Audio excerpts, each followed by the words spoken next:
Imagine this. You're halfway up a mountain in the dead of winter. The air claws at your lungs like broken glass. Your legs burn, your fingers are numb, and your mind screams turn back with every step. Below you, a warm cabin glows, soft beds, crackling fire, the promise of relief. Ahead, nothing but and howling wind. You stop. For a split second, the choice feels real. Suffer or quit. But here's the lie you've swallowed whole. The one David Goggins would carve out of your chest with a rusty spoon if he could. You think you're choosing between pain and comfort. You're not. You're choosing between two kinds of suffering. The kind that tempers you, and the kind that eats you. The paradox. Modernity sells salvation through convenience. Meal kits, dating apps, meditation podcasts promising nirvana in 10 minutes. We've built a cathedral to comfort, genuflecting before algorithms that eliminate friction, effort, and doubt. Yet, depression rates have skyrocketed.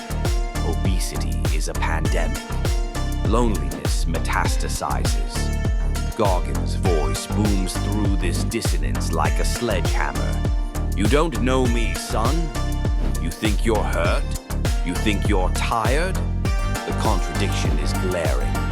The more we avoid suffering, the more it hunts us. The great question, what if suffering isn't the enemy, but the only path to freedom? Not the martyr suffering of self-pity or victimhood. Not the hollow pain of scrolling through Instagram comparisons, but the chosen agony of running when every cell begs to stop. Of staring into your ugliest truths instead of outsourcing them to therapists and self-help gurus. You felt this fork in the road. That 5 a.m. alarm clock war, snooze or rise. The gym bag gathering dust in your trunk. The relationship conversations you swallow like stones. We tell ourselves we're avoiding pain. But Goggins' life, abused child, 300-pound exterminator, Navy SEAL, ultramarathon masochist, spits in the face of this delusion. Suffering is the universe's greatest teacher, and we're all playing hooky. The trap. Biology conspires against you. Your brain isn't wired for growth, it's wired for survival. When your ancestors faced lions, stress hormones saved them. When you face deadlines, those same hormones corrode your organs. Evolution gave you a Ferrari amygdala in a bumper car world. But deeper still, philosophy poisoned the well. The Buddha claimed life is suffering. Schopenhauer doubled down. Life swings like a pendulum between pain and boredom. Even modern psychology pathologizes discomfort, anxiety disorders, ADHD, PTSD as bugs to be medicated away. Goggins' rebuttal is all predator, no prey. You're not depressed. You're lazy. You're not anxious. You're unprepared. Harsh? Maybe. But consider. A 23 study found that 89% of people who quit marathons could physically finish. Their bodies weren't broken. Their minds were. The tension. Here's what they don't tell you about suffering. Avoidance is a debt, with compound interest. Skip the gym today, you'll pay in diabetes meds tomorrow. Dodge a hard conversation, it'll metastasize into resentment.